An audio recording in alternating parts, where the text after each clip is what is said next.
सर्वप्रथम मला भाषण करता येत नाही. वारकरी संप्रदायाच्या व्यासपीठावरती माझ्या आयुष्यातला पहिला सन्मान श्री तुळजाभवानी प्रतिष्ठान देवदहीफळ ना श्री क्षेत्र देवदहीफळ यांनी तुमच्या सर्व ग्रामस्थांच्या वतीने झाला.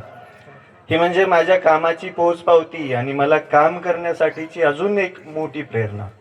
शेतकऱ्यांसाठी काम करत असताना डोक्यामध्ये एकच आहे, माझा शेतकरी करोडपती झाला पाहिजे. आजपर्यंत हा विचार कोणीच केला नव्हता. कायमस्वरूपी शेतकऱ्याकडे बघताना प्रत्येक जण आपल्याकडे बघताना जाणवतं की आपण म्हणजे सगळ्यात दुर्लक्षित घटक सगळ्यात.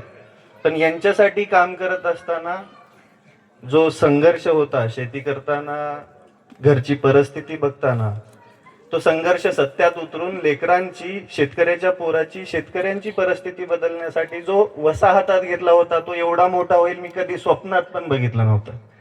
आज महाराष्ट्रामध्ये 35 लाख लोक फॉलो करतात मला. ते सगळं तुमच्या सगळ्यांचं प्रेम आहे. अतिशय सुंदर कार्यक्रम केला. मुळातच मी पण वारकरी संप्रदायामधूनच येतो. माझे आई वडील माळकरी, मी माळकरी.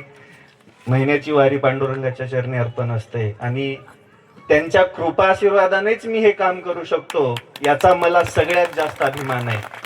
मला वारकरी संप्रदायाबद्दल सगळ्यात जास्त प्रेम असण्याचं कारण म्हणजे माझ्या देवाच्या हातामध्ये कोणतंही शस्त्र नाहीये, तरी बी तो या जगाचा पालनहार आहे. देवाला माऊली म्हणलं जातं. एकमेव देव आहे ज्याला माऊली म्हणतात. म्हणजे आपल्या सगळ्यांची आई म्हणजे तो पांडुरंग आहे. आणि त्या पांडुरंगाच्या आशीर्वादानं आज मी तुमच्या समोर उभा आहे. तुमच्या सगळ्यांच्या प्रेरणेनं, प्रेमानं आज मी हे सगळं उभा करू शकलो. पुनश्च एकदा आभार आहे.